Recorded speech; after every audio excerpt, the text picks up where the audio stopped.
चार सबसे बड़े कारण फैटी लीवर के। जी हाँ, बिल्कुल सही पढ़ा आपने थंबनेल पे। आज हम इस वीडियो में बात करेंगे फैटी लीवर के चार सबसे बड़े कारणों की। आइए शुरू करते हैं इस वीडियो को और जानते हैं सबसे पहला कारण।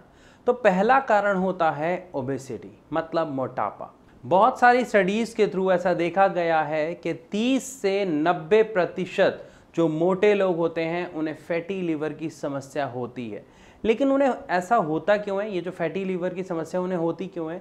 क्योंकि जितने भी मोटे लोग होते हैं उन्हें एब्डोमिनल एडिपोसिटी की प्रॉब्लम होती है, मतलब पेट के आसपास फैट का इकट्ठा होना। अब ये वो फैट नहीं है जो हमारी चर्बी पे दिखाई देता है, ये हमारी चर्बी और आंतों के बीच में एक फैट होता है जिसे विसरल फैट कहा जाता है। ये विसरल फैट ही मुख्य कारण होता है फैटी लीवर का। तो जब किसी व्यक्ति का वेट बढ़ता है मतलब उसके शरीर में विसरल फैट की मात्रा बढ़ती है, और जब विसरल फैट की मात्रा बढ़ती है तो उसी का डायरेक्ट कांटेक्ट होता है लीवर से, जिसमें लीवर के अंदर फैट इकट्ठा होना शुरू हो जाता है और फैटी लीवर की समस्या का सामना करना पड़ता है मोटे लोगों को।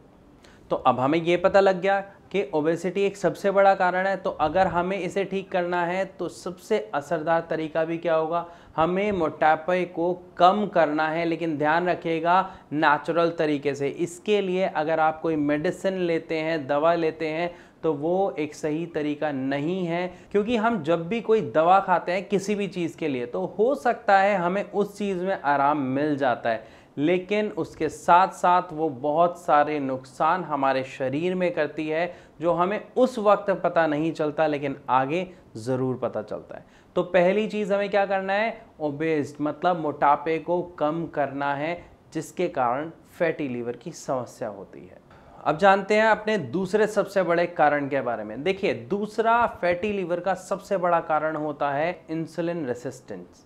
अब ये इंसुलिन रेसिस्टेंस क्या है? देखिए, हम जब भी कुछ खाना खाते हैं तो वो खाना जब हमारे शरीर में जाता है और ग्लूकोज में कन्वर्ट होता है, तो हमारी बॉडी में एक ऑर्गन है जिसका नाम है पेनक्रियाज, जिसमें से इंसुलिन नाम का हार्मोन निकलता है। और ये इंसुलिन करता क्या है? हमारे उस ग्लूकोज को सेल्स में जाके छोड़ देता है, या ये कहा जाए कि सेल्स उस ग्लूकोज को एब्जॉर्ब कर पाते हैं सिर्फ इंसुलिन की वजह से। अगर इंसुलिन नहीं होता या इंसुलिन खराब हो जाता है तो सेल्स ग्लूकोज को कंज्यूम नहीं करते हैं, जिसके कारण हमारे ब्लड में ग्लूकोज बना रहता है और उसे ही शुगर की समस्या कहा जाता है, डायबिटीज़ की समस्या कहा जाता है। और जब हमारे सेल इस ग्लूकोज को कंज्यूम करते हैं तब हमें एनर्जी मिलती है। लेकिन यहाँ प्रश्न ये उठता है कि ये समस्या आती क्यों है? देखिए, इसके कुछ मुख्य कारण हैं। जब हम भूख से ज़्यादा खाने की आदत डाल लेते हैं, अक्सर हम देखते हैं कि बहुत सारे लोग ओवर ईटिंग करते हैं। ओवर ईटिंग एक सबसे बड़ा कारण है इंसुलिन रेजिस्टेंस होने का। क्यों? अभी समझाऊंगा। दूसरे कारण की अगर बात करते हैं हम, तो दूसरा कारण होता है कार्बोहाइड्रेट्स को एक्सेस मात्रा में कंज्यूम करना। मतलब ऐसा फूड जिसमें कार्बोहाइड्रेट ज़्यादा है, अगर आप लगातार काफ़ी लंबे समय तक से वो खाते हैं और वो भी अधिक मात्रा में, तो वो भी इंसुलिन रेजिस्टेंस का एक कारण बनता है। रीज़न, जब हम कुछ खा रहे हैं तो अभी हमने समझा हमारी बॉडी में क्या हो रहा है? इंसुलिन निकल रहा है।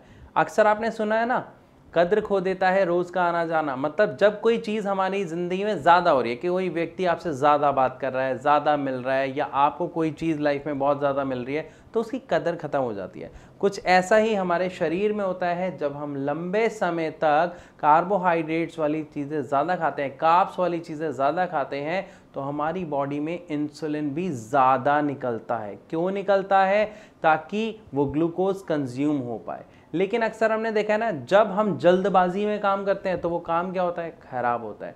कुछ ऐसी ही समस्या आती है हमारे इंसुलिन के प्रोडक्शन में, कि वो जो इंसुलिन बनता है वो ठीक तरीके से नहीं बनता है, जिससे सेल्स रेसिस्ट करते हैं, मतलब मना कर देते हैं, मतलब एक्सेप्ट नहीं करते हैं ग्लूकोज को।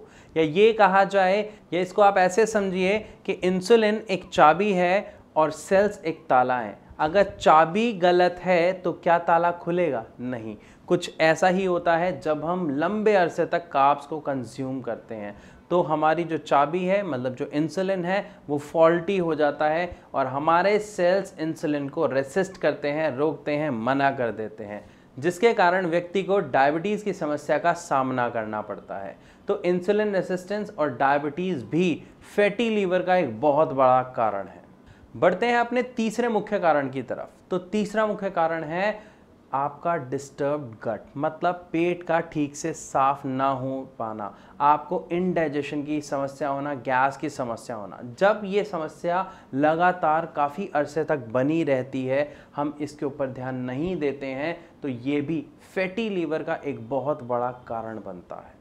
तो यहाँ पर हमें क्या ध्यान रखना है कि अगर किसी व्यक्ति को इनडाइजेशन की, कॉन्स्टिपेशन की प्रॉब्लम हो रही है, तो वो नेचुरल तरीके से उसे ठीक करे। अब नेचुरल तरीके आप सबको पता है, अजवाइन का सेवन करना, जीरा उबाल के उसका पानी पीना, या और भी बहुत से। बढ़ते हैं अपने चौथे कारण की तरफ।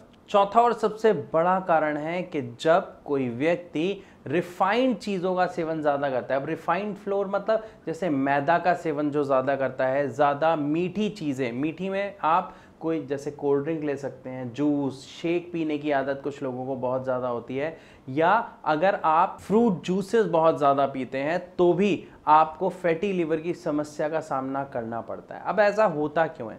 क्योंकि जब भी हम रिफाइंड फ्लोर मतलब मैदा से बनी कुछ भी चीज़ खाते हैं, तो मैदा है क्या? High glycemic index. और सेम एज अगर हम शुगरी ड्रिंक्स की बात करें, कोल्ड ड्रिंक्स की बात करें, शेक्स की बात करें, तो वो भी क्या है? एक हाई ग्लाइसेमिक इंडेक्स की चीज़ें हैं।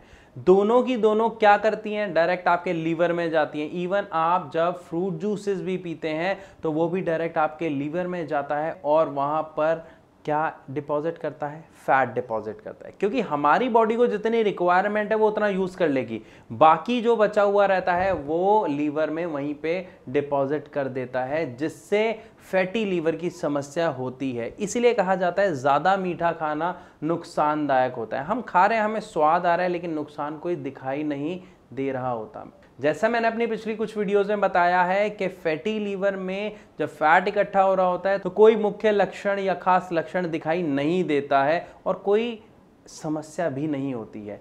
इसी कारण से फैटी लीवर की समस्या जब एडवांस स्टेज पे पहुंच जाती है तभी पता चलता है। तो मैं आशा करता हूं कि इस वीडियो के थ्रू आपको समझ आया होगा कि वो कौन से सबसे बड़े 4 कारण हैं जिसके वजह से फैटी लीवर की समस्या देखने को मिलती है। अब इसको ठीक कैसे कर सकते हैं ये भी हमने थोड़ा थोड़ा इस वीडियो में शेयर किया। लेकिन फिर भी फैटी लीवर से जुड़ा अगर आपका कोई भी प्रश्न है, सवाल है, डाउट है जो आप हमसे पूछना चाहते हैं, तो नीचे दिए गए नंबर्स पर आप डायरेक्ट कॉल करें। हमारे यानी श्रेयास के डॉक्टर्स आपकी पूरी मदद करेंगे और फ्री ऑफ कॉस्ट आप उनसे कंसल्ट कर सकते हैं। या फिर आप अपनी रिपोर्ट्स इसी नंबर पर व्हाट्सएप कर सकते हैं। हमारे डॉक्टर आपकी रिपोर्ट को स्टडी करेंगे और आपसे कांटेक्ट करेंगे। तो मैं विदा लेता हूं आप सबसे। इस वीडियो में मिलूंगा अपनी अगली वीडियो में, तब तक के लिए नमस्कार।